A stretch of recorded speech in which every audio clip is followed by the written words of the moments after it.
In today's video, I'm going to teach you how to create a graph in Google Sheets using your mileage log setup as an example. Before we dive in, let's make sure your data is organized correctly. Your mileage log should typically include a few key columns. First, you'll have column A featuring the date, followed by column B with the starting odometer reading. Next, column C should contain the ending odometer reading. In column D, you'll want your miles driven, which can easily be calculated with a simple formula, such as subtracting the starting odometer reading from the ending one. If you find it helpful, you might also consider including an optional column E for purpose or notes to add context to your log entries. Once your data is ready, your next step is to highlight the range you want to include in your chart.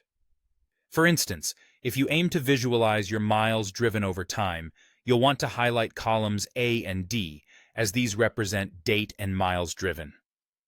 Alternatively, if you're interested in comparing starting and ending odometer readings against miles driven, go ahead and select columns B, C, and D.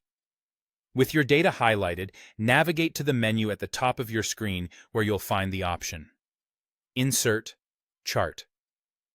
Selecting this will insert a default chart into your sheet and open the Chart Editor panel on the right side of your screen. In the Chart Editor, under the Setup tab, you'll have the opportunity to choose the type of chart that suits your data best. Options like line, bar, and column charts are at your disposal. By adjusting the data range or switching rows and columns, you can refine your chart to better suit your specific needs. For our mileage example, a line chart might be ideal to showcase the date on the horizontal axis, with miles driven on the vertical axis, providing a clear view of trends over time. Now, let's move to the Customize tab within the Chart Editor. Here, you can change the chart and axis titles to give your chart a more meaningful name, such as Miles Driven Over Time.